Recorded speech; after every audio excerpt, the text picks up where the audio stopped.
Make it a better place for you and for me and the entire human race. There are people dying. If you care enough for the living, make a better place for you and for me.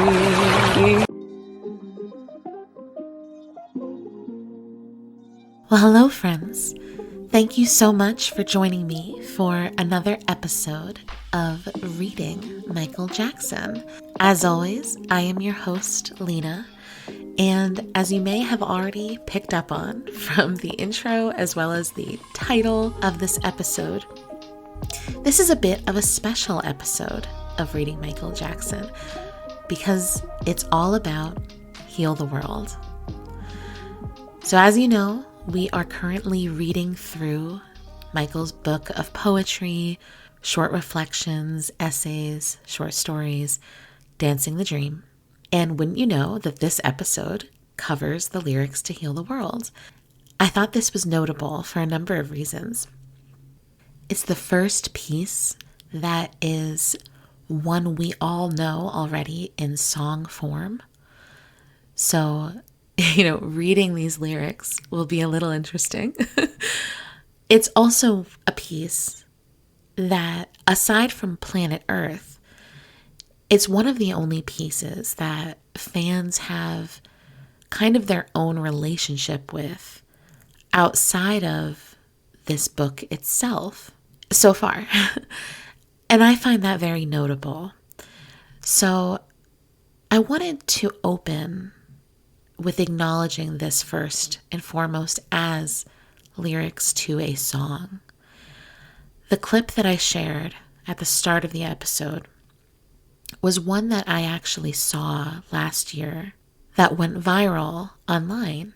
There was deadly flooding in Nigeria, and this video of a young man walking through the flood while singing Michael Jackson's Heal the World went viral. And it made me cry.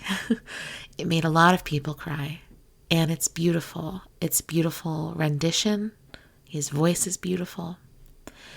It's beautiful because of the kind of moment in which he chose to sing this song, the universality of the song, what it seemed to mean to him, what it means as a Michael fan to hear it across the world in this particular context, the anthem nature of the song. And so I thought, what better way to open the episode than to acknowledge that first and foremost. The words I am going to recite and discuss, both as a poem, but also in the context of being a very famous and meaningful Michael Jackson song. This is, of course, a very special episode, right? So first, in our traditional Reading Michael Jackson fashion, I will first read the piece, and then we'll have a discussion. And in that discussion, I do hope to cover aspects of not only the verse itself, but the context of how we have heard this song, what it has meant to Michael, and what we can take from it today. So with that said, for this very special episode, this is Heal the World.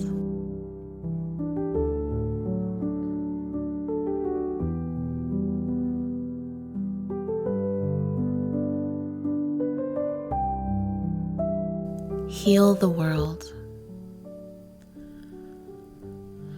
There's a place in your heart, and I know that it is love. And this place could be much brighter than tomorrow. And if you really try, you'll find there's no need to cry. In this place, I feel there's no hurt or sorrow. There are ways to get there if you care enough for the living. Make a little space. Make a better place. Heal the world. Make it a better place for you and for me and for the entire human race. There are people dying. If you care enough for the living, make a better place for you and for me. If you want to know why, there's a love that cannot die. Love is strong. It cares for only joyful giving. If we try, we shall see. In this bliss we cannot feel fear or dread. Then we just stop existing and start living. Then it feels that always love's enough for us growing. Make a better world. Make a better world. Heal the world. Make it a better place for you and for me and for the entire human race. There are people dying. If you care enough for the living, make a better place for you and for me. And the dream we were conceived in will reveal its joyful face. And the world we once believed in will shine again in grace.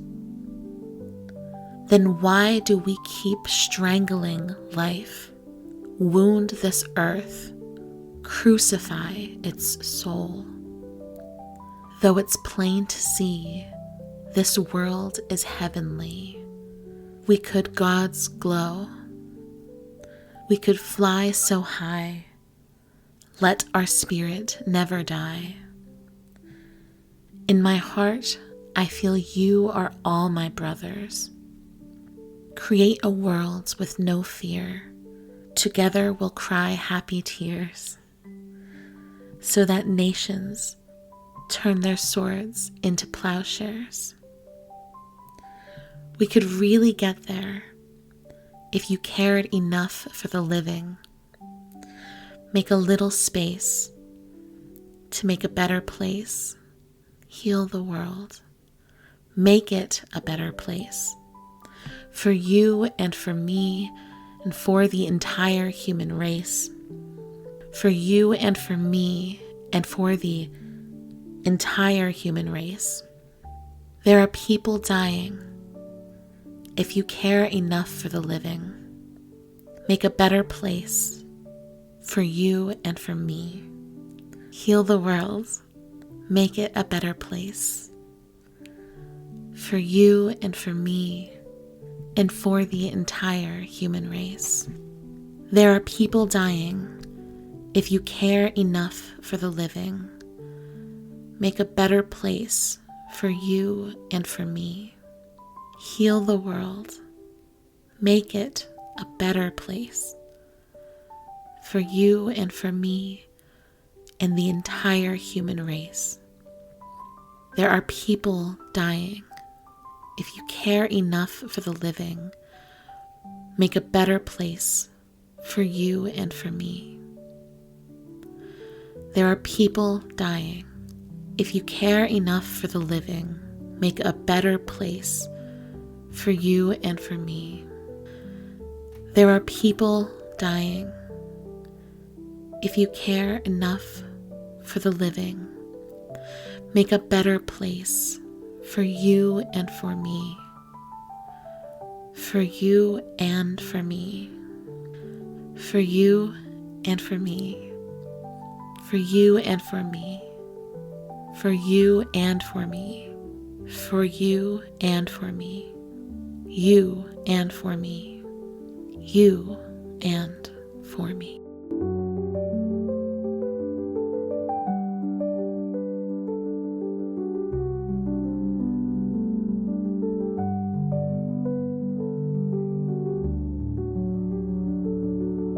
Okay, well, let me just say, if at any point while I was reading that, you thought to yourself, is she really going to read the entire thing?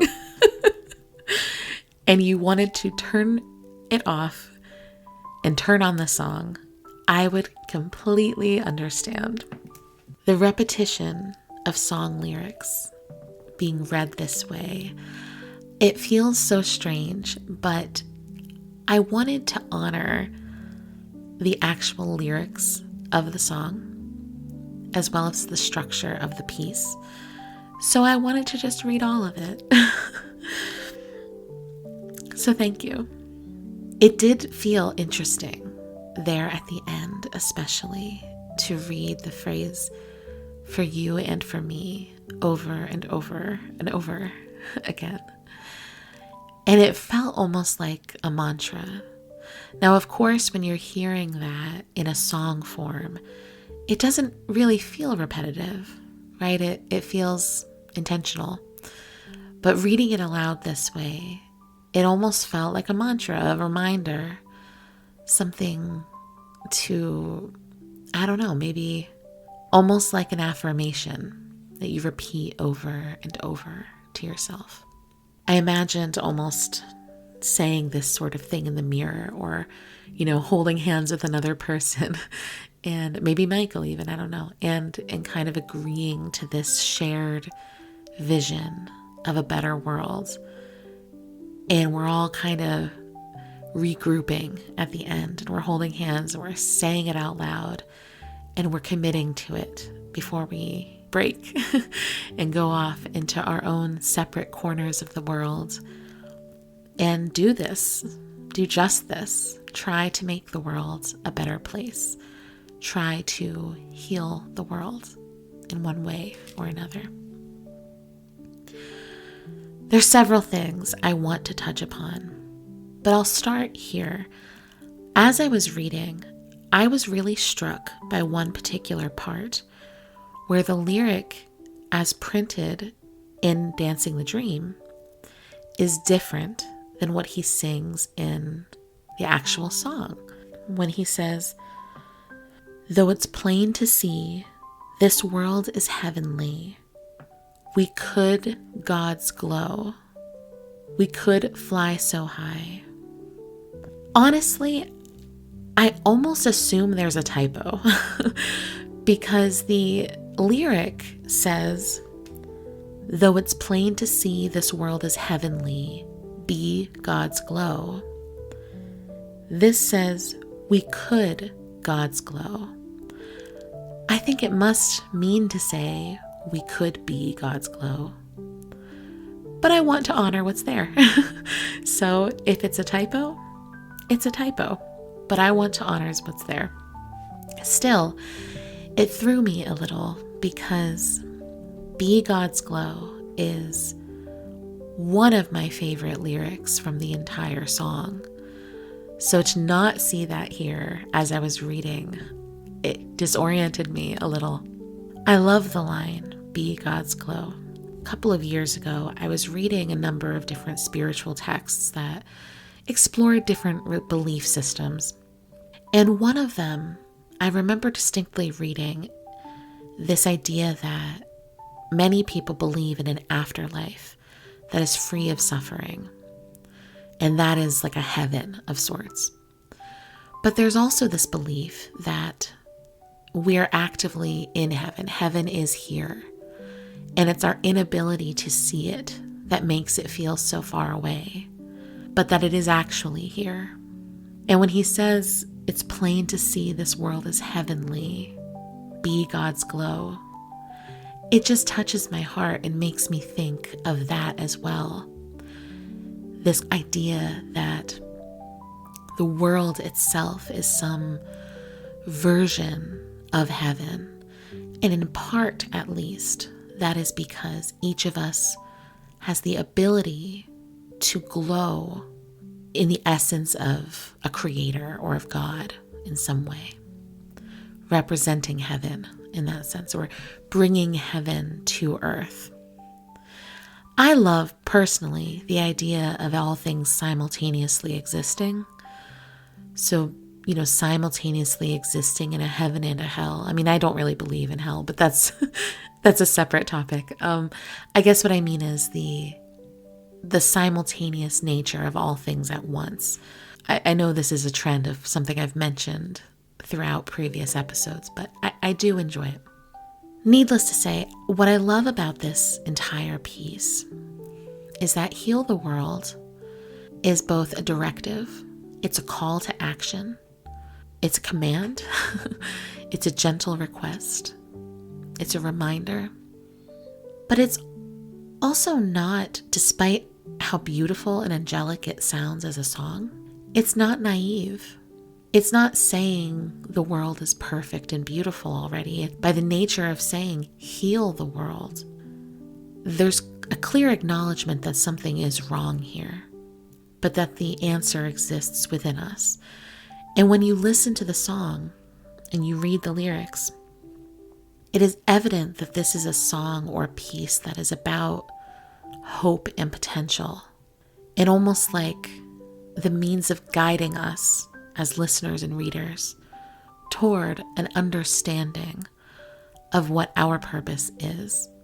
So you can think of it almost like each of us, exists independently, but we have this kind of guiding figure that is helping us understand our own reason. And that's the way it feels to me. It feels like this directive. Now, there's a lot of consistent messaging from Michael's previous pieces we've read, as well as in this one. For example, the idea that there's this deep internal innocence, this place inside of us that knows better, that knows how really things can and should be, and we need to be able to access it. Also, this idea that there's no reason to cry and mourn, because in that place of deep love, there's no hurt or sorrow. He's talked about that in previous pieces. There's no hurt, there's no sin, there's a sense of freedom. So almost as if we are all walking through the world with the internal stirrings of heaven blossoming inside of us. He is inviting us to release that. I'm imagining like an amber glow, releasing that and feeding that into the world so that the world shines as brightly as heaven. Rather than keeping it enraptured inside of us, releasing it and sharing it with the world through caring enough about those around us. He says there are people dying. If you care enough for the living, make a better place for you and me. So I wouldn't say he's brushing past people dying. He's saying, this is the reality of what is happening. And if you care about the people around you, if you care about who is still here, if you don't despair and get caught up in the despair of the people dying, instead you care enough for who is still here, who will be here, and for the future, then we can make it a better place. And I think that's a beautiful sentiment. When he says, in this bliss we cannot feel fear or dread, then we just stop existing and start living. I love this line as well, because there's a lot of ways to think about existence versus living. But I think of, in this context, existence as a kind of survival mode. You're just existing to get through the next challenge, next set of circumstances. But when you're living, you're really experiencing the full threshold of life. You're not limited to survival. You're not limited to the cycle of the clock. You're actually present and awake for what is here. One of my favorite things about this song in terms of the actual lines and lyrics, for me it's most prevalent when listening to the song, but it's here as well in just the written text. Early on he says, there are ways to get there if you care enough for the living. And then by the very end of the song, after he goes through most of it, he follows up with, we could really get there if you cared enough for the living. Make a little space, to make a better place. We could really get there. I just got chills. Let me explain why. I got chills because early on in the song, he's saying, there are ways to get there, people. Look around you. I promise you, there are ways to get there. And he's almost inviting you into understanding his message. He's easing you into understanding it. He's building the argument, so to speak. He's telling you it is inside of you. The change is within you. You have heaven inside of you. You can bring it here. You can be God's glow. And he follows it up with, we can really get there. We can really get there. It is accessible. It is possible. We can really get there. And I'm just really, when I hear him sing it, the kind of reminder to the final cynical parts of ourselves that don't believe it, final reminder we can really get there, is just like it strikes me right in my heart because it feels like he's right. I find that beautiful because it not only tells us something about Michael, which I always love, but it also tells us something about ourselves and the world that we are a part of, if we're willing to hear him or not. When he says it again at the end, we can really get there. We have to ask ourselves if we actually heard him the first time he said it, when he said, there are ways to get there. Did we hear him? Did we believe him? Did it just sound nice and we moved on?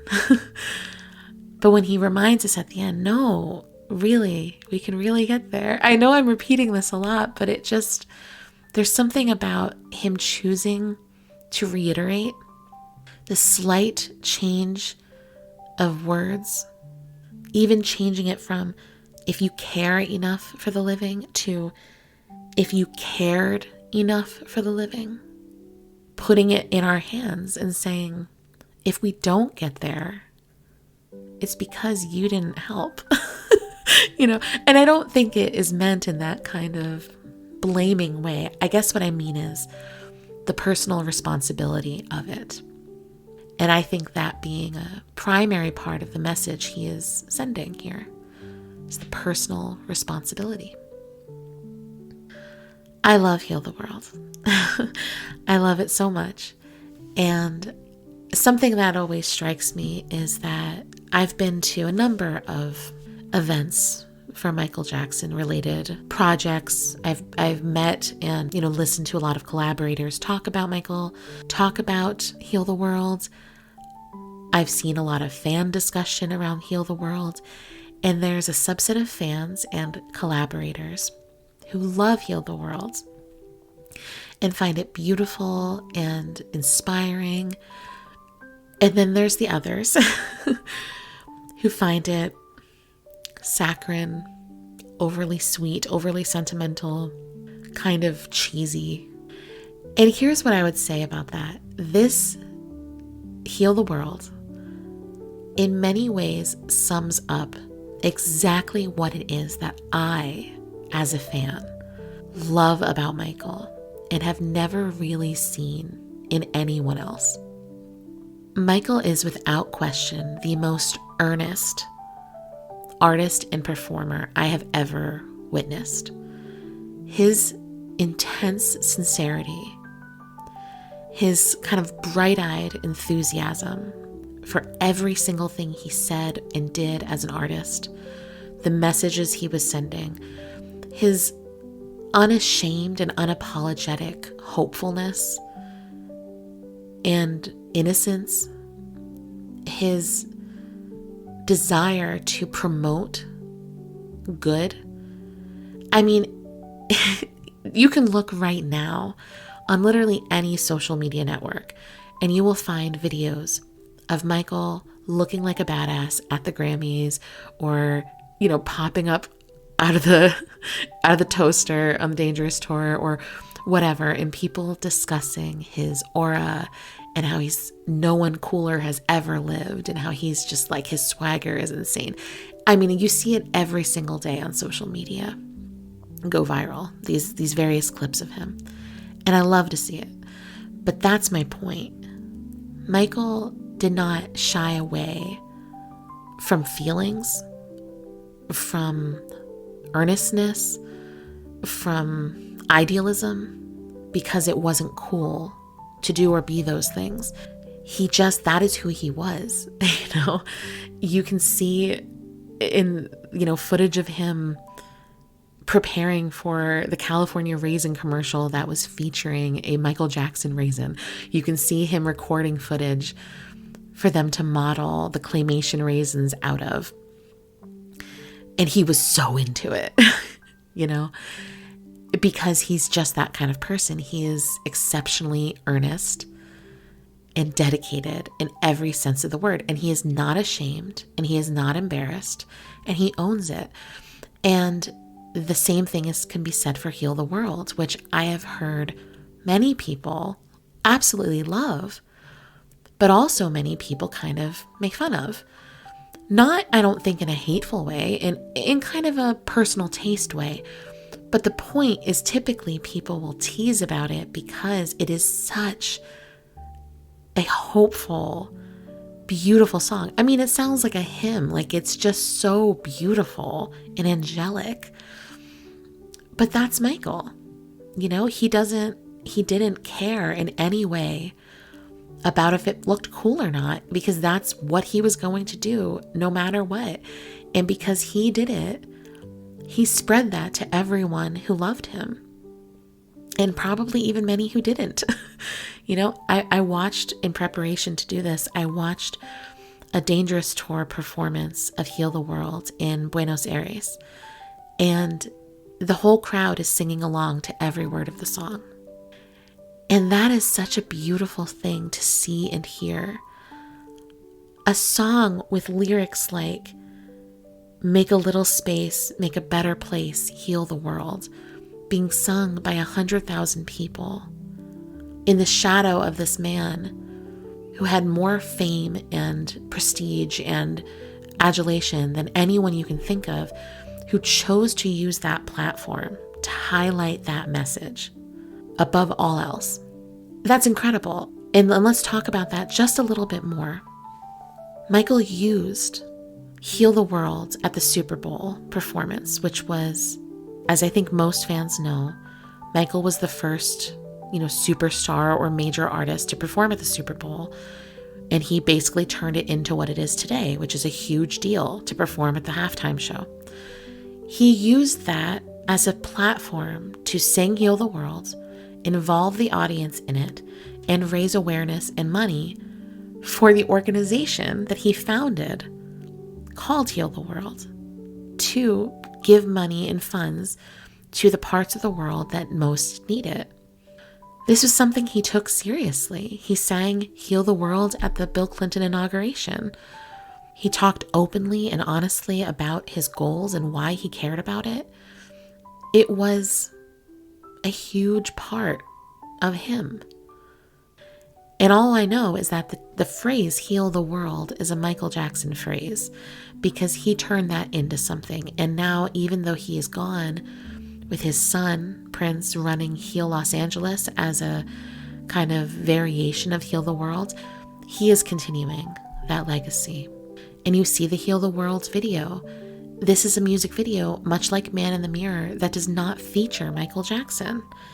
It features footage of the world, footage of children in the world, footage of suffering, footage of war zones, footage of people smiling and playing next to, tanks rolling through. This man did everything in his power as the biggest superstar on the planet to highlight the causes of the underprivileged and most vulnerable populations of the world.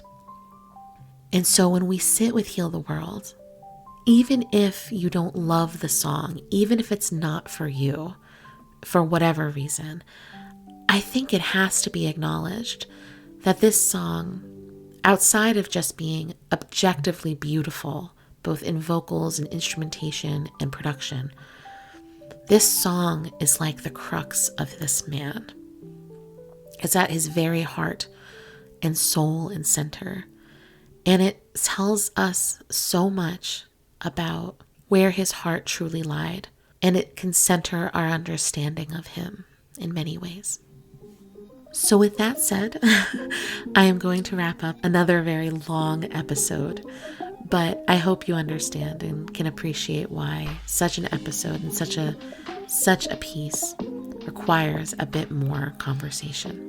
Absolutely listen to Heal the World today and internalize it and let it give you chills like it gave me several times during today's episode. Until next time, take care and as always, heal the world. Make it a better place for you and for me and the entire-human race. There are people dying. If you care enough for the living, make a better place for you and for me. Heal the world. Make it a better place for you and for me and the entire human race. There are people dying. If you care enough for the living, make it a better place for you.